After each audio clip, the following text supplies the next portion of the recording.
siente como un visitante habitual. Obviamente es mi municipalidad preferida en América Latina, porque ninguna ha pasado tanto tiempo en los últimos 2 años como aquí. Entonces, ante todos, mis apreciamientos muy personales y muy fuertes, tanto al superintendente como a Andreas, que siempre estamos haciendo emails de un lado al otro. Es realmente un gran gusto de estar de vuelta aquí y mirando el éxito de esa iniciativa. Y yo estoy pensando que al final, el panel final siempre tiene el problema que todas las cosas ya están hechas. Entonces, yo quiero empezar con una cosa de noticia esta mañana que tiene mucho impacto, yo creo, sobre el Atlántico Sur. Esta noche vivimos en una guerra económica entre Estados Unidos, Europa y Rusia. Una guerra económica que implica que la próxima semana los brasileños van a mandar 135.000 toneladas de pollo a Rusia, porque Rusia ha prohibido la entrada de todos los alimentos de países occidentales.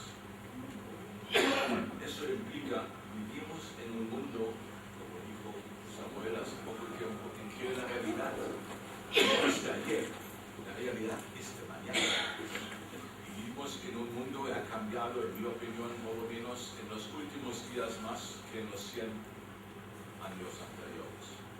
Porque hoy en día, por eso era tan útil la mapa que vimos antes, realmente la dinámica del desarrollo es en el sur.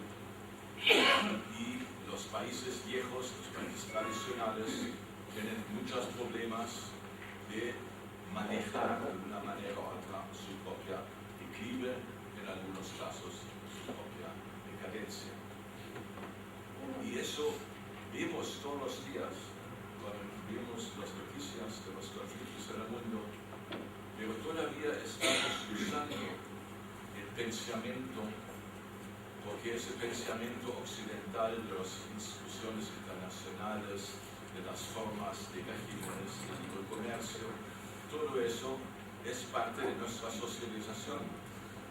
Pero cuando hoy en día algo habla, por ejemplo, de Inglaterra, yo siempre uso la frase del viejo amigo Pablo García, asesor tanto de Dilma como de Lula, cuando él recién en Berlín dijo: los países de Europa son países de boutique, no tienen ninguna importancia en el mundo. Pero eso es la verdad. Hoy en día Inglaterra y Francia y hasta Alemania son países que tienen muchos problemas de mantener su población y mantener su estatus de bien o malestar, depende de la situación.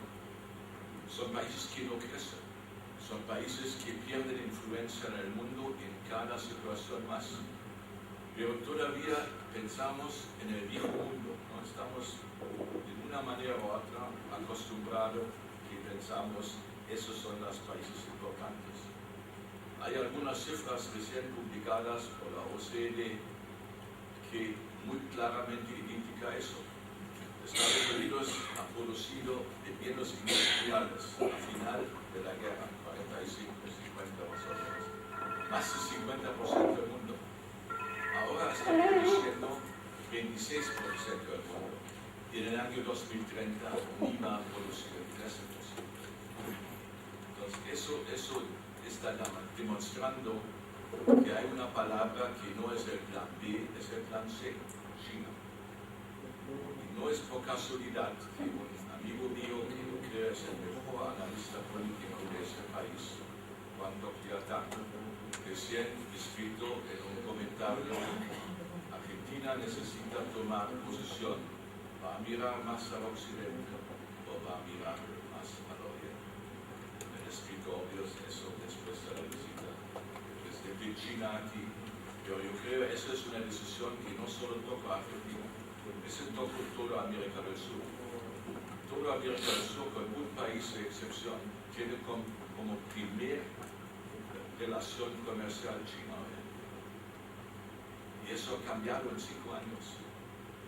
puede imaginar cómo es la situación en otros 5 años. Y es muy interesante de ver que justo China apoya mucho la posición argentina, Rusia también, en el caso de Malvinas. Y esos son los poderes que van a cambiar la relación, inclusive militar, en los próximos 10 años. Y los Estados Unidos y Europa, porque esos son en una situación en que están tratando de defender su posición y no tienen una posición realmente mirando muy al futuro. Es muy importante de ver realmente toda la mapa al revés. Mirar al sur y mirar la dinámica del sur. Justo hace pocos días también se publicaron que los fletes de China a Brasil van a cambiar casi todo por el Atlántico Sur, porque es más barato hoy en día los fletes desde China directamente a Brasil y no del otro lado por Pacífico. Entonces todos los diferentes flujos que vimos en uno de los mapas anteriores están también cambiando y en otros 10 años vamos a vivir todos en un mundo muy distinto y un mundo que muchos colegas mías en relaciones internacionales llaman el mundo post-occidental, porque ahora cambia el comercio. ¿Cuándo van a cambiar los valores?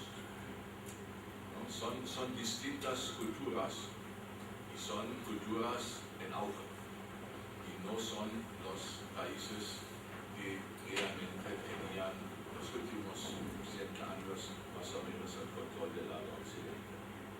Y se ve eso en muchos elementos del cambio de estructura del sistema internacional.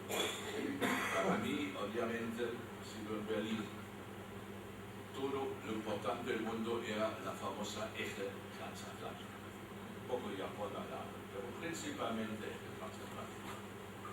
Hoy en día ya la situación es tan complicada que entre los alemanes y los americanos casi no se habla más porque la gente está tan molesto con la forma de espionaje de NSA que no hay más confianza en el lado transatlántico.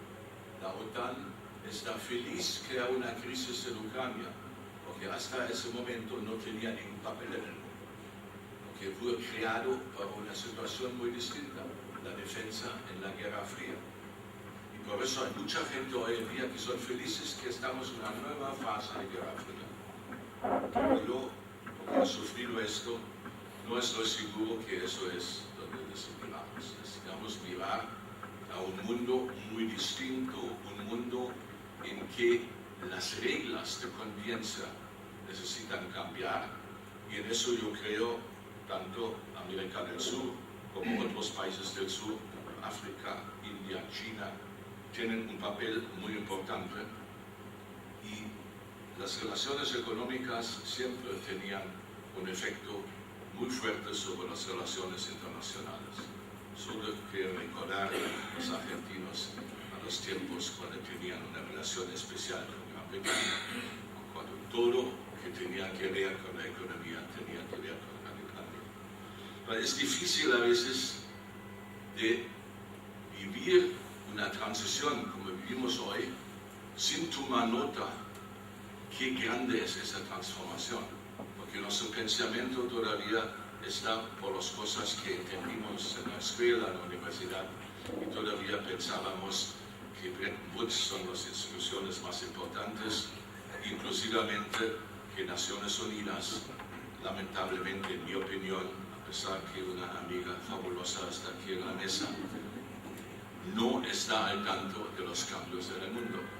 En gran parte porque los países miembros no quieren esos cambios, están frenando cambios sobre el tema. Y tener esa diferente visión, yo creo se ve muy claramente con la necesidad de crear nuevos organismos. Esos nuevos organismos regionales obviamente no funcionan el día de nacionamiento, ni mucho menos. Es un sistema de errores y trata de crear algo, pero las instituciones de relaciones sur-sur, tanto los BRICS como la IPSA, India, Brasil, América, África del Sur, como SOPAC, como UNASUR, como CELAC, son una expresión muy distinta de las otras relaciones norte-sur. Las instituciones norte-sur están todo en crisis, no solo el sistema interamericano, pero también el British Commonwealth, las cumbres iberoamericanas, el tema de las relaciones Europea-América Latina. Todos esos organismos están en una crisis enorme porque se notan que los intereses han cambiado. Y los intereses del sur son mucho más claros hoy que fueron hace 10 o 20 años. Y en ese contexto tenemos ahora la reacción del norte también, ¿no? Estados Unidos y Europa tratan de negociar una zona de libre comercio, porque eso para ellos es la única posibilidad de defensa en contra de esa enorme capacidad económica que se está desarrollando, especialmente en China, Asia, India, pero también en Brasil. Y eso afecta directamente también el Atlántico Sur, porque hay una fundación muy importante hoy en Estados Unidos, financiado especialmente por empresas multinacionales. El presidente es el viejo señor Aznar de España, que ya ha declarado: no hay más Atlántico Norte, no hay más Atlántico Sur, solo hay un nuevo Atlántico en que todos estamos en el mismo sistema, porque necesitamos extender nuestros valores del Atlántico Norte al Atlántico Sur. Ya tenían las primeras reuniones en Marruecos y Brasil y todo eso, y hay esa filosofía que el norte está debilitado y por eso necesitamos nuevas alianzas. Y en esas nuevas alianzas, obviamente, el Atlántico Sur es en el centro de esos intereses por conservar también una posición militar como tiene Inglaterra, pero al mismo tiempo, en los mismos papeles que están elaborando ahora en Estados Unidos, en Bruselas, se notan que no hay una gran disponibilidad ni de África del Sur ni de Brasil de cooperar con esos nuevos modelos, porque obviamente la situación es muy clara en ese sentido, que hay una posición del sur, o como se dice hoy, del Global Sur, Global South, que es realmente no es unido de ninguna manera. Son pensamientos muy distintos del lado chino, del lado indio, del lado Brasil, pero hay una línea común entre ellos. Quieren cambiar el sistema internacional. El status quo no es más aceptable para los nuevos poderes. Yo creo que eso es un mensaje muy claro, es un mensaje que lamentablemente mucha gente no ha entendido. Yo creo que en el rama académico hay más entendimiento de eso que en la rama política. Pero cuando miramos a las 4 líneas de intereses del Atlántico Sur, vemos claramente esas opiniones contrapuestas. Al lado militar, estoy empezando con el lado militar, porque en muchas de las versiones del Atlántico Sur, esa es la versión primera, geopolítica principalmente. Y allá la seguridad marítima es ahora visto del norte como el tema más importante, porque eso da posibilidad de continuar las bases militares bajo la idea que nosotros estamos garantizando la seguridad marítima del Atlántico Sur. Y en todos los documentos oficiales, Gran Bretaña siempre habla: somos un poder regional en el Atlántico Sur. Esa es una visión oficial de ellos. Entonces, de esa manera, la visión militar todavía, lamentablemente, de mi punto de vista, es la más importante. Y todo el tema de desnuclearización, que es uno de los grandes logros realmente del Atlántico Sur, está en duda, porque nadie sabe realmente qué tienen los diferentes barcos que llegan a las Malvinas y no hay una posibilidad de control sobre este tema. El segundo tema, ya he explicado varias veces, mucho mejor que yo puedo, en estos paneles, es el tema económico. Estamos hablando muy poco del tema de energía, pero el tema energético es un tema principal, especialmente por la liquidación del gas, que va a ser uno de los grandes negocios multimillonarios en los años que vienen entre África y América del Sur. Pero también están los recursos del mar, que todavía ni hay cifras sobre eso para calcular esto. Y el lado jurídico, derecho del mar, extensión de las zonas económicas, ya tenemos hablado también. Hay mucha expectativa en muchos círculos que en un tiempo no definido, pero ya en 10 o 15 años se van a renegociar el Tratado Atlántico y de eso va a cambiar completamente todo el interés en esta zona. Y eso puede ser que esa municipalidad sea uno de los más ricos del mundo en ese momento. No puedo decir en qué año, pero ya hay una visión en esta dirección.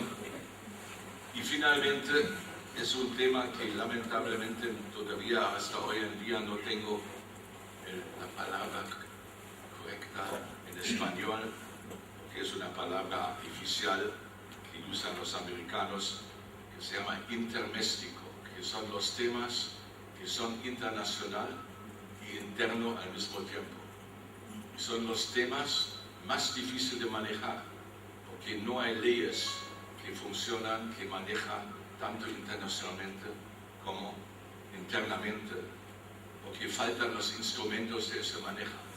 Pero lamentablemente, por la globalización, la mayoría de los problemas internacionales hoy en día son problemas interdomésticos, que implican que tienen directamente efectos locales. La droga, la criminalidad, el medio ambiente, la migración, todos esos temas no son temas internacionales, porque son locales, regionales y internacionales al mismo tiempo. Pero no hay regímenes, no hay leyes, no hay constituciones que manejan esto. Y eso es un problema que enfrentan los países viejos, los países occidentales, tanto como los países nuevos. Y eso es uno de los problemas también que vemos, porque todo lo que es la idea de crear una zona de paz en el Atlántico Sur es tan difícil, porque cada país mira inmediatamente y cuál es el efecto interno que tengo con esto.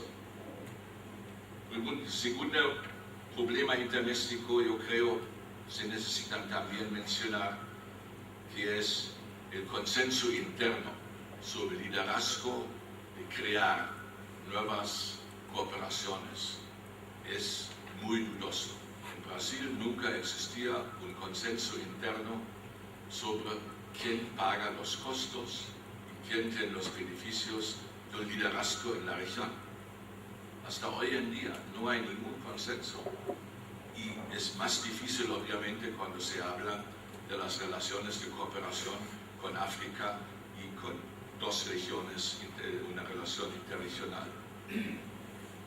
Y también ha mencionado uno de mis colegas antes, hay una gran falta de voluntad política en el sentido de aceptar nuevas reglas internacionales.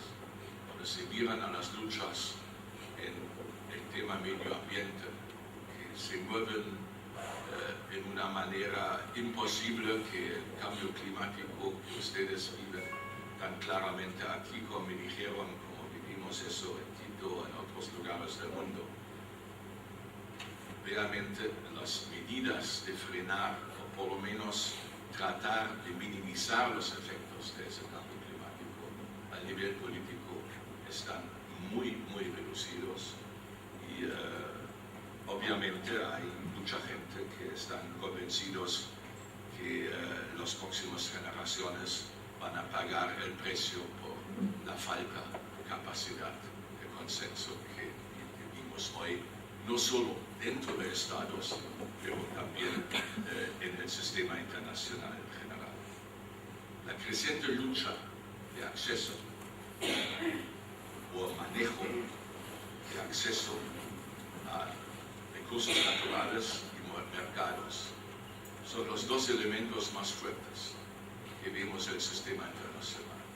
No es la posesión necesariamente de terrenos, como fue el caso ahora de Ucrania o de Crimea, en el caso de Rusia, pero el acceso a mercados y al acceso a recursos naturales es que mueve principalmente China, que es el actor central del mundo hoy en día, sin haciendo mucho ruido sobre esto, pero eso es una de las citaciones que Paul Kennedy, uno de los grandes autores sobre el auge y declive de imperios, siempre dijo: no es importante el imperio mismo, uno o el otro.